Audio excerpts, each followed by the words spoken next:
인사합시다. 메리 크리스마스, 기쁜 성탄. 예, 드디어 성탄입니다. 예. 성탄절은 하나님이 우리에게 최고의 선물을 주신 날이죠. 그게 누굽니까? 예수 그리스도입니다. 바로 독생자 예수 그리스도인데 그는 하나님의 아들이지만 사람의 몸을 입고 이 세상에 오셨습니다. 그리고 십자가를 지심으로 우리의 죄와 사망 그리고 온갖 인생의 슬픔과 고통에서 우리를 구원해 주신 줄 믿습니다. 성탄절은 예수 그리스도의 대속의 은총이 시작된 날입니다. 그래서 성탄절은 우리 하나님의 은혜를 우리가 받는 날이기도 하지만 예수님께 선물을 올려드리는 날도 되는 겁니다. 그래서 우리는 주님의 은총을 받은 자로 이제 우리 편에서 주님께 감사의 선물을 드려야 하는데 여러 가지 선물이 있을 수 있겠지만 가장 중요한 선물은 우리 자신을 드리는 겁니다. 오늘 묵상 영상에서도 하나님이 원하시는 것이 있는데 뭐라고 했어요? 우리 자신을 드리는 것이라고 얘기했어요. 로마서 12장 1절 말씀 볼까요? 너희 몸을 하나님이 기뻐하시는 거룩한 산 제물로 드리라. 이는 너희가 드릴 영적 예배니라. 여기서 몸은 우리 자신의 신앙과 삶 전체를 얘기해요. 우리 겉으로 드러나 있는 몸뚱아리를 얘기하는 것이 아니라 우리가 우리의 삶의 자신의 신앙 그리고 삶 전체를 얘기하는 겁니다. 그러니까 진정한 성도라고 얘기한다면 하나님께서 우리에게 주신 선물의 가치를 아는 거죠. 그 선물이 예수 그리스도인데 다시 말해서 이건 뭐예요? 독생하신 아들을 주신 거예요. 우리의 죄를 대신해서 십자가에 달려 죽게 하기 위해서. 그래서 우리 삶 전체를 우리도 드릴 필요가 있다는 거죠. 왜냐하면 하나님이 주신 것에 비해 우리 삶을 드린다는 것은 정말 적고 보잘것없는 일이겠지만 하나님이 원하시는 것이 바로 그런 것이기 때문에 그래요. 성탄절을 맞아 오늘 본문 중심으로 해서 성탄의 참 은혜를 우리가 받고자 하는데 받으려면 어떻게 할 것인가 제목으로 은혜를 좀 나누고자 합니다. 자, 성탄의 참 은혜를 받으려면 첫 번째 비우고 포기함으로 예수를 마음에 영접해야 됩니다. 누가복음에서 본문에 보면은 아기 예수께서 성탄하신 모습을 보여주고 있습니다. 요셉과 마리아가 황제의 명을 따라 호적하기 위해 베들레헴에 도착하게 되죠. 그래서 마리아는 해산할 날이 찼습니다. 그래서 베들레헴에 도착했지만 이미 많은 사람이 몰려 있어서 여관이나 여인숙 방이 없었다고 성경은 얘기해요. 그러니까 누가복음 2장 7절을 보면 첫 아들을 낳아 강보에 싸서 구유에 뉘었으니 이는 여관에 있을 곳이 없음이러라 이렇게 얘기를 해요. 여기서 여관 그리고 있을 곳이 없음이라는 표현을 통해서 우리가 좀 제대로 이해하려고 한다면 성경 시대의 헬라어의 의미를 알아야 돼요. 먼저 보면 헬라어는 구유를 파트네라고 한 단어로 사용해요. 신약에 4번이나 쓰고 있는데 말씀 드렸던 것처럼 더 구체적으로 이해하려면 성경 시대 이스라엘 가옥 구조를 좀 이해할 필요가 있습니다. 그림에 나와 있는 것처럼 이스라엘 백성들의 집안에는 동물이 거주할 수 있는 공간을 둡니다. 그래서 위층에는 살림살이, 그 아래층에는 동물들이 거할 수 있는 동물의 우리, 그리고 주방, 위층에는 가족이 거주하는 방, 객실이 있었습니다. 물론 빈부의 격차에 따라서 거주하는 공간은 넓고 좁음의 차이는 있을 수 있습니다. 근데 발견된 1세기경에 집터들을 이스라엘 사람들의 집터들을 유대인들의 보면은 위에 객실을 이렇게 만들어 놓고 그리고 아래는 어떻게 해요? 우리와 이런 것들이 존재한 것을 보게 돼요. 그래서 마리아가 예수님을 출산한 곳이 어디냐면 바로 아래층에 있는 동물들이 거하는 우리라고 볼 수 있다는 사실이죠. 그래서 이 우리를 볼 때 아무리 위층에 집이 있어서 그래도 뭐 사람이 사는 공간인데라고 생각할 수 있어요. 근데 아무리 깨끗해도 동물이 함께 우거하는 거잖아요, 아래는. 그러면 거긴 벌레도 있을 겁니다. 동물이 있으니까. 뭐 그리고 짐승들과 짐승들의 배설물로 인해서 악취, 더구나 위생이 좋지 않았겠죠. 특별히 위생에 각별히 주의해야 하는 아기 출산에는 정말 적절치 않은 장소였음이 분명합니다. 이곳에 태어나신 분이 누구냐면 아버지 하나님과 함께 만물을 창조하신 분이에요. 그리고 만왕의 왕이신 분입니다. 바로 예수 그리스도죠. 그분이 명하시면 자연도 복종하는 권세를 가지신 분이니까 그런 분이 이런 곳에 태어난다. 이게 말도 안 되는 일인 겁니다. 그런데 성경에 보니까 마리아와 요셉이 강보에 쌓아서 예수 그리스도를 구유에 누였다고 기록이 되어 있습니다. 태어날 아이와 산모를 위해 이유는 내어줄 방이 없었고 그걸 내어준 사람이 없었던 거죠. 그 많은 사람 중에서 주님을 위해 자기 방을 내어줄 사람이 없었다는 겁니다. 그럼 누가 이 성탄절에 예수님을 영접할 수 있을까요? 하나님의 은혜를 입었어요. 그리고 믿고 그것을 깨달아서 순종하는 사람들만이 가능한 일이라는 겁니다. 그러니까 주님을 위해서 당연히 나를 위해 전부를 주신 것을 알고 있기 때문에 내 시간을 비울 수 있어요. 나의 물질을 비우고 삶을 비워요. 그리고 어려운 사람을 긍휼히 여기고 대접하기를 힘쓰고 그래서 부지 중에 주님을 대접하고 천사를 대접하게 되는 줄 믿습니다. 빌립보서 2장 6절로 7절에는 이렇게 얘기해요. 그런 근본 하나님의 본체시나 하나님과 동등됨을 취할 것으로 여기지 아니하시고 오직 오히려 자기를 비워 종의 형체를 가지고 사람들과 같이 되셨고라고 기록을 하고 있습니다. 예수님은 본래 하나님이에요. 그러니까 사람이 뭐 이 땅에 하나님이 특별한 사람을 지정해서 오신 게 아니라 하나님이 인간의 형상을 입고 이 땅에 오셨다는 거예요. 만물이 그로 말미암아 지은 바 되었다고 홀로새 1장에서는 얘기해 주고 있습니다.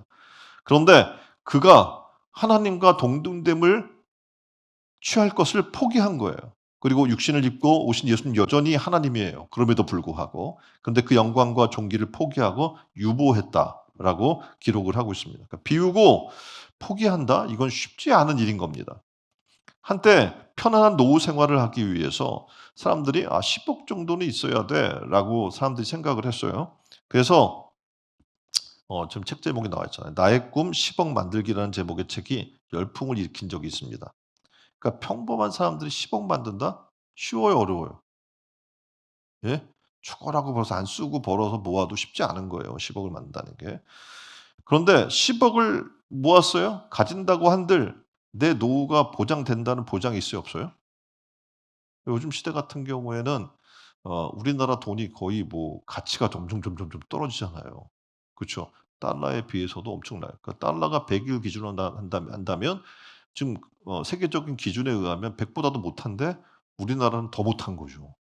예? 그러니까 지금 그런 상황에서 10억을 만든다? 노후가 되었을 때 과연 그게 가치가 있을까? 고민해 볼 필요가 있는 거죠. 근데 10억을 목표로 세워서 만들었어요? 만드는 것도 어렵겠지만 몇십억이나 몇백억을 가진 사람이라면 몰라도 어렵게 만든 10억을 포기한다? 정말 어려운 일이겠죠. 내가 간신히 모은 그 돈을 포기해? 가진 것을 비우고 포기하는 것은 어쩌면 우리 인생에 있어서 가장 힘들고 어려운 일인지 모릅니다. 그런데 어렵고 힘들다고 하더라도 우리 믿는 사람들이라면 신앙인이라면 예수님께 배워서 예수님이 하신 그 모습대로 자기를 비워 정말 하나님의 뜻을 따르는 것이 필요하겠죠. 그것이 뭐냐면 예수님을 따르는 삶이고 예수님을 닮아가는 삶이고 참 기쁨과 은총을 누릴 수 있는 삶이기 때문에 그렇습니다. 마가복음 8장 34절에는 이렇게 얘기합니다. 누구든지 나를 따라오려거든 자기를 부인하고 자기 십자가를 지고 나를 따를 것이라 이렇게 얘기를 해요. 여기서 자기를 부인한다라는 말은요. 자기 것을 포기하고 비운다는 것을 의미해 주겠죠.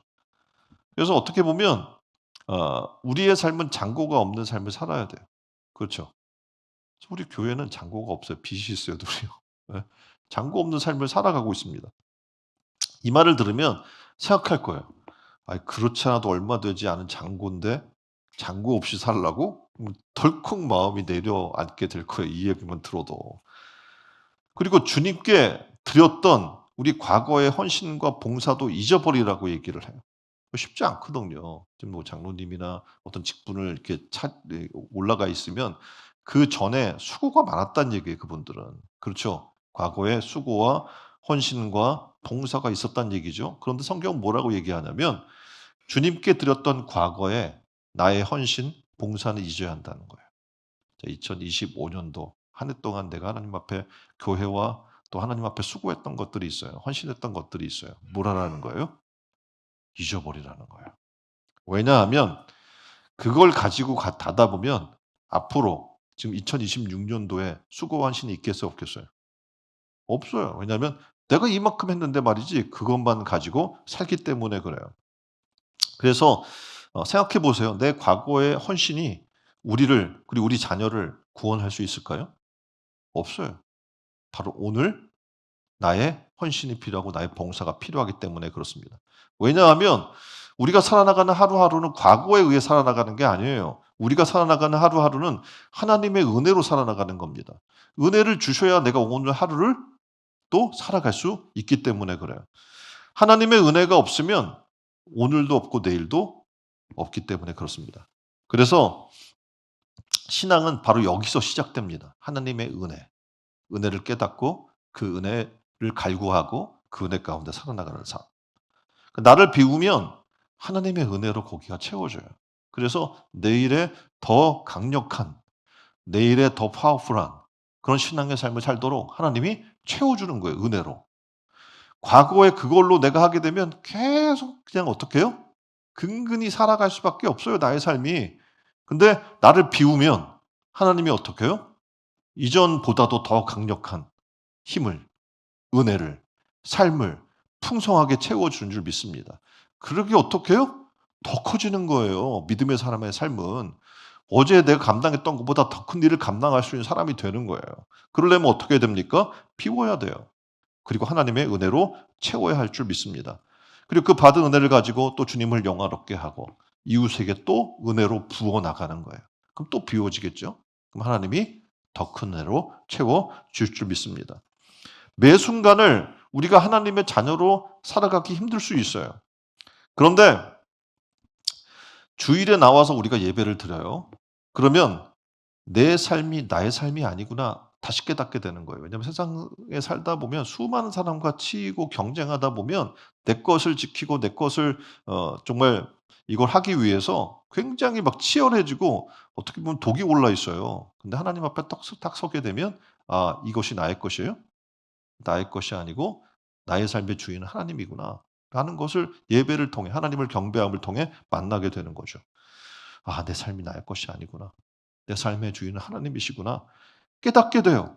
그러면 나의 몸과 건강과 시간, 소유, 환경, 경험, 지식 이것이 내 것이 아님을 깨닫고 하나님 앞에 내려놓고 하나님 나를 주의 도구로 써 주옵소서 고백하는 시간이 바로 예배의 시간입니다.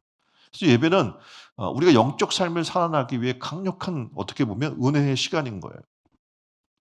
우리도 지금 이 성탄에 예배를 드려요. 성탄절에. 왜 그럴까요? 이 성탄의 예배를 통해 어떻게 보면 비우고 또 하나님의 은혜로 자기를 포기하고 이 땅에 오신 주님을 다시 바라보는 거죠. 주님의 마음을 갖는 거예요. 그리고 이 빈 마음에 누구를 모셔요? 예수 그리스도를 모시는 겁니다. 그래서 주 앞에 내 자신을 내려놓고 엎드리는 참된 동방 박사들과 같은 그런 경배가 일어나는 이 성탄이 되기를 주님의 이름으로 축원드립니다.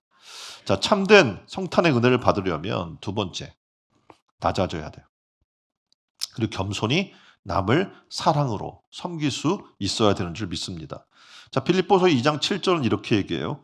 종의 형체를 가지사. 하나님인 분이 종의 형체, 다시 말해서 인간의 몸을 가진 거예요. 제한된 몸을. 8절에는 그 과정을 이렇게 얘기해요. 자기를 낮추시고 죽기까지 복종하셨다. 그러니까 자기 스스로 낮추는 거예요. 그러니까 예수님은 사람으로 낮아집니다. 하나님이신 분이. 그리고 그것도 화려한 궁궐이나 고관 대작의 집에서 나신 것이 아니라 아까도 말씀했던 것처럼 짐승의 구유에서 나십니다. 그리고 비천하게 가장 어떻게 보면 열악한 동네 중에 하나가 베들레헴인데 베들레헴의 나사렛 동네에서 지금 가난한 목수의 또 가정에 태어납니다. 그러니까 어떻게 보면 예수님이 우리를 통해 예수님을 통해서 보여주시는 건 뭐냐면 하나님의 뜻을 따르려면 자기를 비워야 하고 포기해야 되고 낮아져야 한다라는 거예요. 근데 그 목적이 분명해야 한다는 겁니다. 목적이 뭐냐면 우리에게 하나님의 사랑을 주기 위해서라는 거예요. 죄인인 우리에게 하나님의 의를 주기 위해서인 거죠. 여전히 우리는 죄인이에요. 그런데 하나님께서 어떻게 해요? 예수 그리스도의 피와 예수 그리스도의 그 죽으심을 통해서 우리를 의롭다. 그의 죽으심을 통해 우리를 의롭다 칭해 주시는 거죠. 어떻게 보면 이 땅의 삶은 예수님이 이 땅에 내려오셨던 그 구유에 놓인 그런 삶과 같이 가난해요. 그런데 우리에게 부유함을 주시기 위함이라는 거죠. 왜냐하면 온 우주 만물을 지으신 그분께서 우리의 아버지가 되어 주신다고 얘기하고 있는 거예요. 질고로 고통받는 우리를 치유하기 위해 십자가 선상에서 채찍에 맞고 창에 찔리고 고난을 당하셨습니다. 억압을 당하고 갇힌 자를 풀어 주기 위해서 그 놀라운, 어떻게 보면 하늘의 주인이신 그분께서 스스로 종의 형체를 가지고 이 땅에 내려오셔서 우리에게 자유를 허락해 주신 겁니다. 근심과 염려에 쌓여 있는 자들에게 평안을 주기 위해서, 슬픔에 쌓여 있는 자들에게 기쁨을 주기 위해서, 절망에 처해 있는 자들에게 소망을 주기 위해서, 죄악으로 멸망받을 자들을 영생할 생명을 주기 위해서. 그래서 어떻게 보면 참 성탄의 은혜를 받으려면 예수님의 이 낮아짐을 만나야 돼요. 그리고 깨달아야 돼요. 그분의 온유와 겸손을 배우는 우리 신촌 내려온교 성도들이 다 되기를 주님의 이름으로 축원드립니다. 지자들이 예수님이 가리키고 있는데도 불구하고 누가 더 크냐 막 싸우고 논쟁을 해요. 그때 마가복음 10장 45절에 이렇게 얘기하셔요. 인자가 온 것은 섬김을 받으려 함이 아니라 도리어 섬기려 하고 자기 목숨을 많은 사람의 대속물로 주려 함이라 라고 얘기를 해요. 더 나아가서 제자들의 발을 씻겨줍니다. 그리고 이렇게 얘기하는 거예요. 내가 주와 또는 선생이 되어 너희의 발을 씻겼으니 너희도 서로 발을 씻기는 것이 옳으니라. 내가 너희에게 행한 것 같이 너희도 행하게 하려 하여 본을 보였노라. 아멘. 그렇습니다.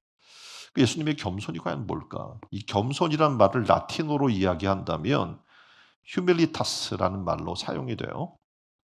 근데 이 단어의 어원을 보면 휴머스라고 하는 그런 말에서 나옵니다. 이 뜻은 뭐냐면 땅이라는 뜻을 갖고 있습니다. 땅은 낮은 곳이잖아요. 그렇죠? 그리고 온갖 것을 다 받아내는 곳입니다. 더러운 것. 그래서 지금 뭐 서울 같은 경우에는 지금 굉장히 힘든 게 뭐냐면 쓰레기를 버릴 곳이 없을 정도로 매립지가 없어요. 그래서 더 이상 없으니까 다른 지자체에다 맡기는 거예요. 지방에다가도 맡기고. 그래서 이제는 뭐 할 방법이 없으니 이제 민간 사업체에다가 맡긴다라고 얘기를 해요. 그런 더러운 것, 썩은 것, 추한 것, 냄새 나는 것. 그런데도 놀라운 것은 우리가 지금 알고 있어요. 여기 마포에 쓰레기 매립장이 있었죠. 예? 어디예요? 예? 상암동 쪽에? 예. 저 성산 저쪽에 있었잖아요. 근데 지금 거기가 뭐가 돼요? 예, 아파트도 들어와 있고, 그죠? 그 공원도 세워져 있고 사람들이 막 가요. '언제 그런 게 있었냐.'라고 생각될 정도잖아요. 그러니까 놀랍게도 어떡합니까? 그곳에서 생명의 역사가 일어나고 있는 거예요. 뿌리가 돋고 줄기가 올라오고 싹이 트고 이파리가 생기고 꽃이 피고 열매가 맺혀 납니다. 이유가 뭘까요? 하늘을 마주 바라보고 있기 때문에 그렇습니다. 하늘에서 내려주는 비와 이슬, 햇빛과 생명의 에너지가 땅에 내려 덮어주고 있기 때문에 가능해요. 이렇게 땅처럼 겸손하게 되면 어떤 일이 벌어지냐면 내 자신을 지배하던 아까 이야기한 더럽고 추한 것들이 있어요. 해묵은 편견, 허영, 그리고 자만심으로부터 우리는 자유롭게 돼요. 그리고 색안경을 벗고 내 자신의 세계나 타인들이 있는 것들을 그대로 바라볼 수 있는 마음이 생기는 거예요. 나만 잘 먹고 잘 사는 게 성공이 아닙니다. 나 때문에 주변 사람이 행복해져야 돼. 그게 진정한 성공적인 삶이라고 얘기를 하고 있어요. 나 때문에 가족 중에 누구라도 힘들어하지 않아야 돼요. 더 적극적으로 모든 가정 구성원이 행복하게 하는 2026년도를 만나기를 주님의 이름으로 축원드립니다. 나로 인해서 아내가, 남편이, 자녀들이 행복해지고 직장 직원과 동료 거래처 사람이 행복해져야 합니다. 나와 만나는 모든 사람이 행복해지는 것, 그것이 하나님의 자녀된 삶이고 그리고 왕 같은 제사장의 삶이고 복된 하늘의 백성의 삶인 줄 믿습니다. 그래서 우리는 세상 사람과 똑같이 높아지려고 다른 사람을 밟으면 안 되는 거예요. 섬김 받으려 하고 남을 밟고 올라가면 안 된다고 성경은 얘기해 줍니다. 자, 마가복음 10장 44절 이렇게 얘기해요.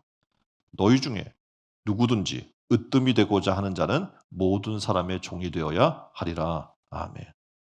우리 모두 주님께 배워서 이 온유와 겸손 그리고 주님의 성품을 가지고 이 성탄의 참된 은총을 누리기를 주님의 이름으로 축원드립니다. 자, 세 번째 성탄의 참 은혜를 받으려면 예수 그리스도를 주로 시인하는 삶을 살아야 할 줄 믿습니다. 예수가 내 삶의 주가 되어야 된다는 거예요. 내가 내 삶의 주인이 아니라. 빌립보서 2장 9절로 11절에는 이렇게 얘기해요. 이러므로 하나님이 그를 지극히 높여 모든 사람들 위에 뛰어난 이름을 주사 하늘에 있는 자들과 땅에 있는 자들과 땅 아래에 있는 자들로 모두 무릎을 예수 이름에 꿇게 하시고 모든 이름으로 입으로 예수 그리스도를 주라 시인하여 하나님 아버지께 영광을 돌리게 하셨느니라. 아멘. 그러니까 우리가 이제 그 은혜를 받았으면 어떻게 해야 돼요? 우리 입으로 예수 그리스도를 주라 시인해서 하나님 아버지께 영광을 돌리는 삶을 살아야 될 줄 믿습니다. 예수님만 어떻게 보면 죽으시고 부활하셔서 하나님의 보좌 우편에 살고 은혜를 누리는 게 아니에요. 부활 승천하시어서 영광 가운데 들어가셔서 하늘 보좌 우편에 앉아 계신데 예수님만이 아니라 주님을 따르면 그래서 주님을 따라서 자기를 비우고 겸손히 낮아진 모습을 갖고 주님의 발자취를 따라가면 그들도 존귀하고 주님처럼 영광된 삶을 살게 될 것을 얘기해 주고 있어요. 제자들은 배와 그물을 버립니다. 그리고 예수님을 따릅니다. 세리는 자신이 많은 수입을 얻을 수 있는 그 세리의 직분을 버립니다. 그리고 어떻게 주님을 따라요. 그리고 순교자라는 이름을 얻습니다. 주님을 전하다가 돌에 맞아 순교한 스데반의 얼굴이 천사처럼 빛납니다. 스데반의 사건이 지금 있는 그림이 있어요. 그림을 보면 돌을 던져요. 예수님을 이야기한다고. 그때 이 스데반이 뭘 해요? 예수님이 십자가 선상에서 마지막 기도하시는 그 기도를 하는 거예요. 하나님, 저들이 하는 행위를 저들이 알지 못하니 하나님 저들의 죄를 용서해 달라고. 예수님을 똑같이 본받는 거예요. 그 삶을 살아가는 거예요. 이 일로 말미암아 이방 땅에 엄청난 복음의 불길이 일어나기 시작해요. 주님의 십자가 발자취를 따르는 자들을 통해서 복음이 세계에 전파되는 거예요. 우리가 2030 복음 전하자는 게 뭡니까? 바로 그거예요. 우리의 삶이 주님 닮고자 하는 거예요. 가서 막 예수 믿어요 뭐 이렇게 한다고 되겠습니까 사람들이? 근데 내가 변하고 내가 예수님처럼 살게 되면 주변이 어떻게 해요? 변한 놀라운 일이 벌어지게 될 줄 믿습니다. 그러려면 나를 비워야 돼요. 겸손히 하나님의 말씀을 가지고 섬겨야 돼요. 거기서 놀라운 변화들이 생깁니다. 가정에서 그렇게 보십시오. 가정이 바뀝니다. 사회에 나가서 그렇게 보십시오. 사회가 달라지고 그런 사람들을 통해서 예수 그리스도의 복음이 전파되게 될 줄 믿습니다. 다시 말하면 우리는 뭐라고 얘기하냐면 우리는 그리스도의 편지다 이렇게 얘기를 해요. 가서 우리가 삶을 살아나가기만 해도 우리의 삶을 통해 그리스도가 보이는 거예요. 자, 그림 볼까요? 이 그림은 부자 관원이 예수님을 따르고자 할 때 주님이 그를 보니까 가진 소유가 너무 많아요. 그래서 이렇게 얘기를 해요. "야, 네 소유를 팔아 가난한 자들에게 나눠 줘. 그리고 너는 나를 따라라." 이렇게 얘기했어요. 그랬더니 이 부자 관원이 어떻게 했을까요? "맞습니다." 하고 다 팔고 주님을 따랐을까요? 지금 뭐 하고 있어요, 이 사람이? 막 근심하면서 예수님을 떠나가 버렸어요. 왜입니까? 그 소유 때문에 지금 훨씬 더 소중한 영생의 생명을 잃는 자가 돼 버린 거예요. 왜냐하면 가진 소유가 너무 좋아요. 가진 부가 너무 좋아요. 그걸 쉽게 비우고 주를 위해 포기한다? 이게 쉽지 않았던 거죠. 누가복음 12장 20절로 21절에 보면 자신의 소유가 계속 늘어나요. 너무 기뻐요. 그래서 이제는 창고를 보면서 '내일부터는 좀 놀아야지.' 이렇게 생각을 합니다. 그동안 놀지도 못하고 정말 열심히 모았어요. 수고하고 땀 흘리고. 그런데 그 어리석은 부자에게 이렇게 얘기하시는 거예요.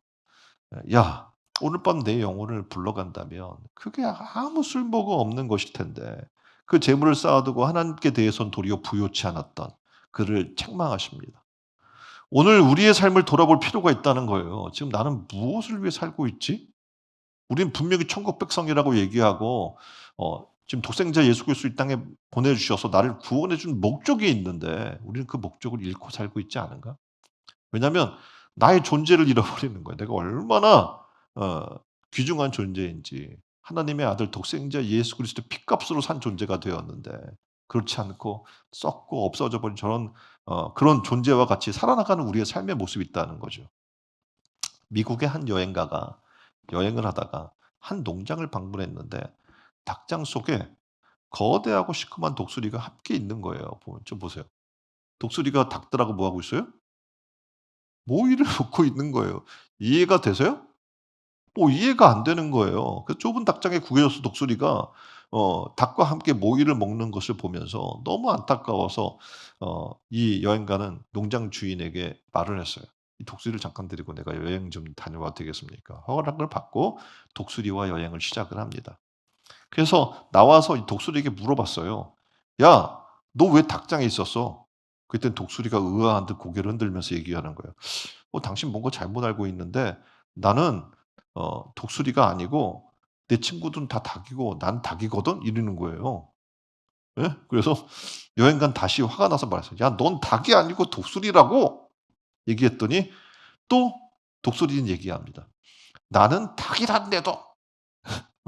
또 독수리가 얘기하는 거예요. 그 독수리 가다가 보니까 목이 마른 거예요. 그래서 독수리를 데리고 호숫가로 갔습니다. 그랬더니 독수리가 물을 먹다가 벌렁 넘어져 버립니다. 왜일까요? 물속에서 독수리를 본 거예요. 너무 깜짝 놀라서 겁을 먹었기 때문에 자빠졌어요. 이 모습을 본 여행가가 또 얘기했어요. "이 바보야, 넌 독수리라니까." 근데 알겠어요, 모르겠어요? 몸을 웅크리면서 "난 닭이라고." 또 그러는 거예요. 그러다가 이제 너무 답답하니까 이렇게 해서 "너 좀 날아봐." 하고 던졌어요. 근데 날겠어요, 안 날겠어요? 안 날고 뚝 떨어져서 자갈밭에 구르다가 머리만 다칩니다. 마침내 여행가는 안 되겠다. 마지막 방법 해서 독수리를 그랜드 캐니언으로 데려갑니다. 그리고 협곡에서 독수리를 던집니다. "이 바보야, 넌 독수리라고." 이렇게 얘기를 했어요.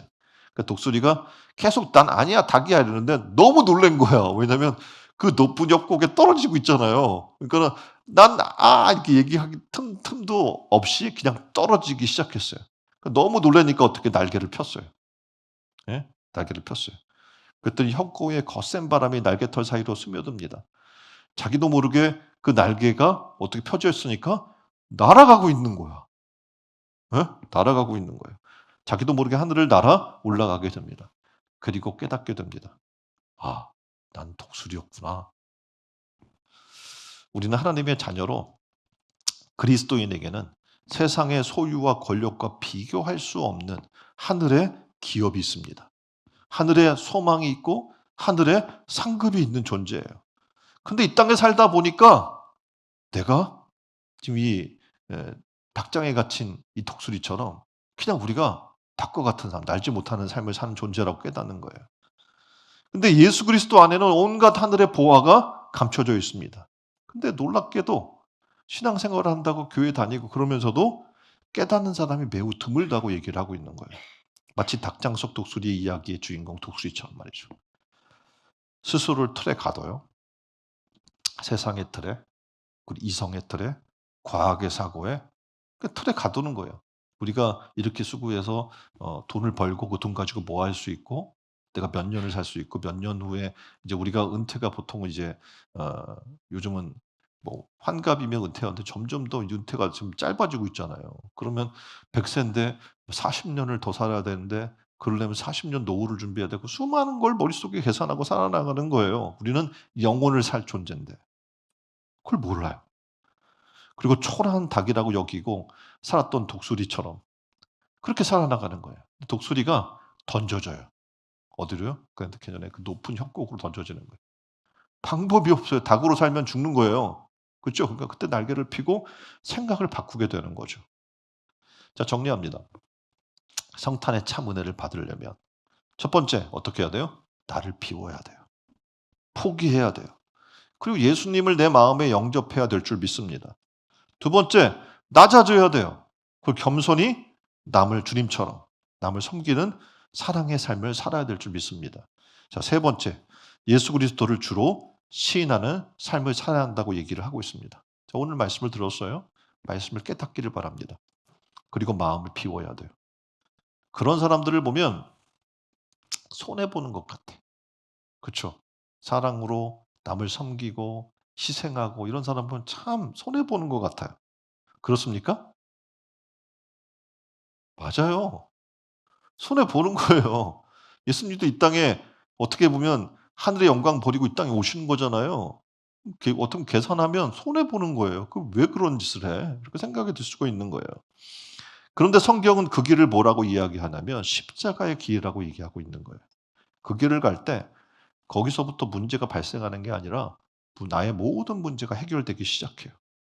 그 길을 갈 때 나를 그리스도의 십자가에 못 박게 돼요. 그리고 하늘 백성답게 주님과 믿음의 선진들이 보여준 믿음의 발자취를 따라 살아나가는 삶이 되는 거예요. 자, 성탄입니다. 성탄의 의미를 깨달았으면 좋겠어요. 그리고 이 성탄에 주시고자 하는 하나님의 놀라운 은총을 받는 여러분 되기를 주님의 이름으로 축원드립니다. 기도했으면 좋겠습니다. 이 시간 한 목소리로 하나님 비우고 포기함으로 예수님을 마음에 영접하게 하여 주옵소서. 하나님 주님께서 이 땅에 인간 형상을 입고 오셔서 낮아져서 겸손히 우리를 섬겨주셨던 것처럼 그 사랑을 우리에게 주옵소서. 예수 그리스도를 나의 주로 인정하고 시인하는 삶을 우리에게 허락해달라고 다 같이 한 목소리로 기도하겠습니다. 기도하겠습니다.